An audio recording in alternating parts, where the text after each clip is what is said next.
जय हिंद विद्यार्थियों। आज चलते हैं कल अध्ययन में कक्षा 7वीं के ज्योमेट्रिकल ड्राइंग के 1 से 4 प्रश्नों के अभ्यास पर। आज मैं आपको 7वीं कक्षा के ज्योमेट्रिकल प्रश्न के पहले 4 प्रश्नों पर अभ्यास यहाँ पर करवाऊंगा। आपको जैसा कि पता ही है कि ये प्रश्न संख्या यहाँ पर दी है 80।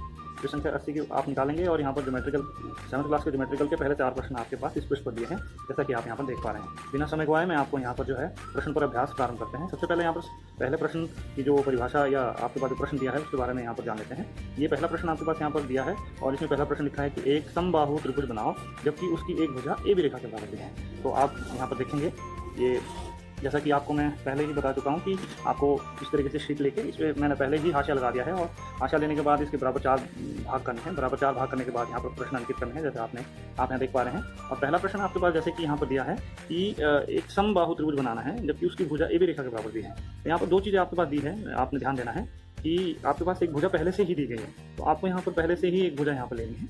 अपनी मर्जी से आप कोई भी भुजा ले सकते हैं। मान लीजिए मैंने यहाँ पर एक 5 या 6 सेंटीमीटर इस तरीके से भुजा ले ली है। इसी भुजा के बिल्कुल बराबर जो है आपको दूसरी भुजा यहाँ पर लेनी है। अगर ये 6 सेंटीमीटर आपने यहाँ पर भुजा ली है तो ये भी आपको 6 सेंटीमीटर लेनी है। इसका माप का कोई निश्चित नहीं है, आप अपनी इच्छा से जितनी मर्जी ले सकते हैं। और ये दी हुई भुजा पर जो नाम है वो आप स्मॉल लेटर में लिखेंगे, अल्फ़ाबेटिकल, स्मॉल अल्फ़ाबेटिकल। और यहाँ पर आप जो ऊपर वाली लाइन है इसको आप कैपिटल लेटर में लिखेंगे। तो हमने यहाँ पर जो है वो बनाना है समबाहु त्रिभुज। तो समबाहु त्रिभुज का जैसे कि परिभाषा से शब्द से ही परिभाषित हो जाता है समबाहु, समान भुजाओं वाला। अर्थात जिस त्रिभुज की तीनों भुजाएं समान होती है वो समबाहु त्रिभुज कहलाते हैं। तो आपको इस ए बी भुजा के बराबर इस प्रकार से यहाँ पर प्रकार खोलनी है। ध्यान से देखें, इस तरीके से ए बी भुजा के बराबर प्रकार खोल लें और इसी के बराबर प्रकार खोलने के बाद आपने यहाँ पर ये चाप लगानी है ऐसे। और जितनी प्रकार आपने यहाँ से यहाँ खोली थी ए बी के बराबर ही उतनी आप दोबारा खोल कर रखें और दूसरी चाप आप यहाँ से।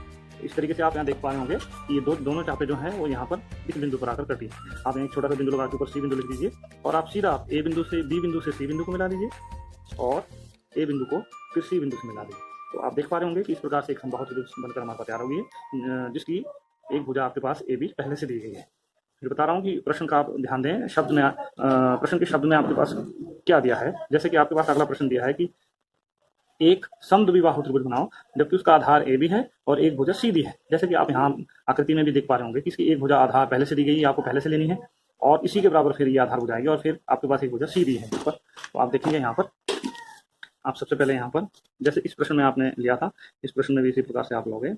मान लीजिए मैंने ये भुजा यहाँ पर इस तरीके से 5 सेंटीमीटर ले ली है, इसी के बराबर आप दूसरी भुजा लोगे इस तरीके से। और तीसरी भुजा इसमें दी है आपके पास, दूसरी भुजा आपके पास इसमें दी है दी हुई भुजा ए बी। ये आधार भुजा दी है, ध्यान दें।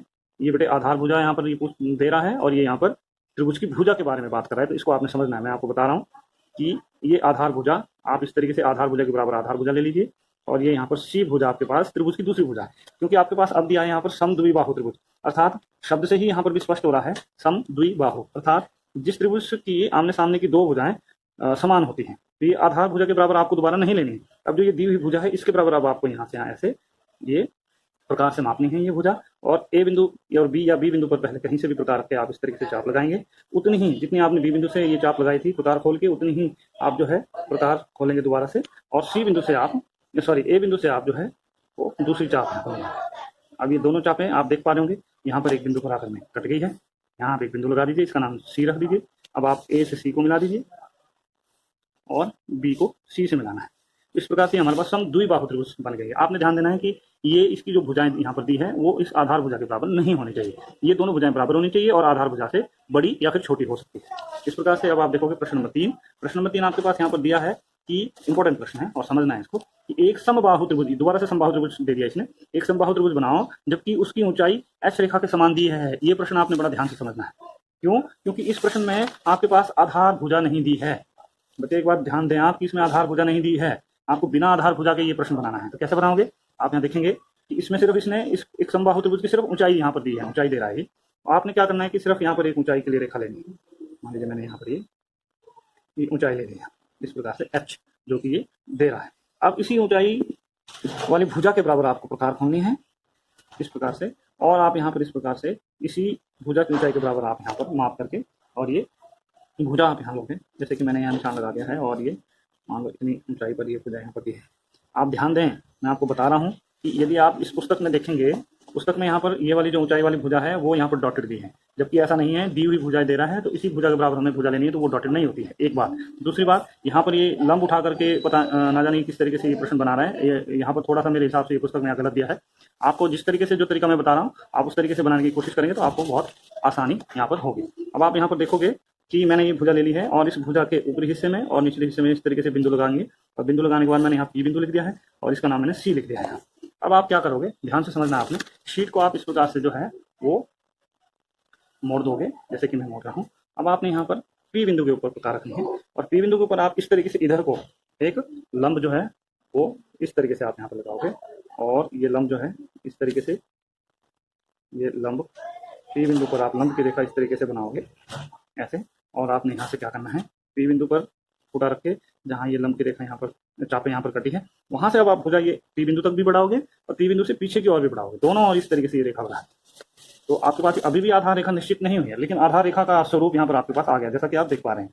अब आपने क्या करना है, फिर आपको शीट इसी तरीके से इसका जो मुंह है वो अपने ओर लेना है। आपको यहाँ पर क्या करना है कि सी बिंदु के ऊपर आपको यहाँ पर चापे लगाने हैं, और सी बिंदु के ऊपर चापे लगाने के बाद आपको इस तरीके से ये जैसे कि आप देख पा रहे हैं, जितनी प्रकार आपने खोली है उतनी ही प्रकार आपने रखनी है, और ये जो एच लंब की जो रेखा है वहां पर जहां चाप कटी है वहां पर आप प्रकार रखोगे और वहां से पहली चाप यहाँ पर इस तरीके से लगाएं। आपको मैं यहाँ बताना चाहूंगा कि ये जो पहली चाप होती है, हमेशा जब भी लंब हम कोई भी लगाते हैं तो पहली चाप जो है वो 60 डिग्री की यहाँ पर, तो इसी 60 डिग्री की चाप को आप यहाँ पर आगे बढ़ाओगे और 60 डिग्री का आप कर दोगे यहाँ पर आधा। 60 डिग्री का आधा कितना हुआ, सोचिए, 60 डिग्री का आधा होता है 30 डिग्री। अब ये मैंने इसके दाईं ओर बना दिया है, अब आप बाईं ओर यहाँ पर बनाओगे। इसी तरीके से जितने प्रकार आपने यहाँ से खोली थी उतनी प्रकार यहाँ खोलनी है, और ये इस तरीके से पहली चाप 60 डिग्री की लगाएंगे और इसी चाप को यहाँ और आगे को बनाएंगे, और फिर 60 डिग्री पर दोबारा से आप प्रकार रख के यहाँ से दूसरी चाप आप लगाओ। ये जहाँ ये दोनों चापें आपके पास कटी है आप देख पाओगे यहाँ पर आपको इस तरीके से यहाँ पर निशान लगाना है, और सी बिंदु से इस दोनों कटी हुई चापों के साथ मिलती हुई रेखा आपने लंब वाले नीचे जो पी बिंदु से हमने लंब दिया था उस रेखा तक आपको ये रेखा इस तरीके से लगानी है, और ये रेखा आपको यहाँ से इस तरीके से लगानी है। तो और फिर जाते हो आप यहाँ पर देख पा रहे होंगे कि ये जहाँ पर दोनों रेखाएं आपको इस लंबवत रेखा पर यहाँ पर मिली है वो आपके पास आधार आ जाएगा। अब इस त्रिभुज का, ये हमने त्रिभुज का आधार देखा, ज्ञात कर देखा, तो आप यहाँ देख पाएंगे ये एक समबाहु त्रिभुज बन गया है।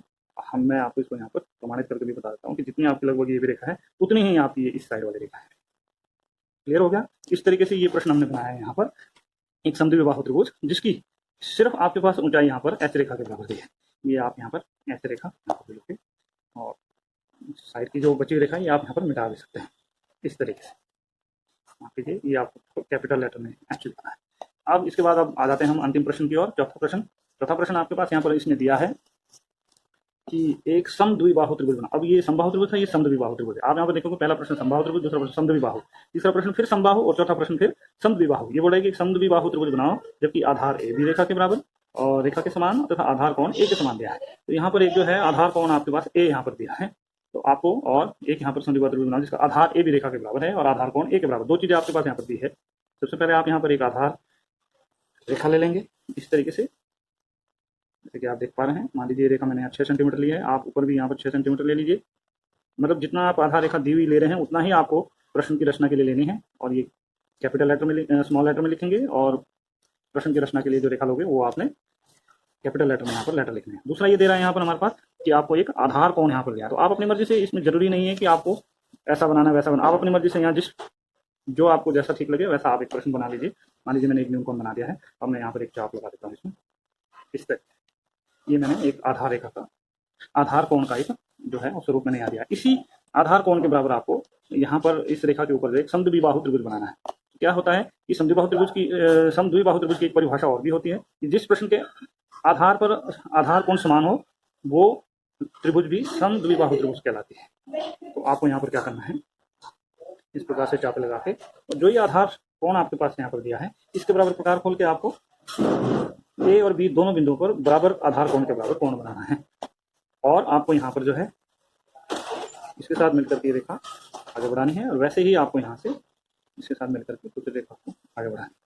अब आप यहाँ देख पा रहे होंगे कि ए और बी दोनों बिंदुओं पर यहाँ पर मैंने जो है वो आधार कोण बना दिया है, और इस आधार कोण बनाने के बाद इस आधार कोण के दोनों साथ वाली भुजाएं ये बराबर होती है।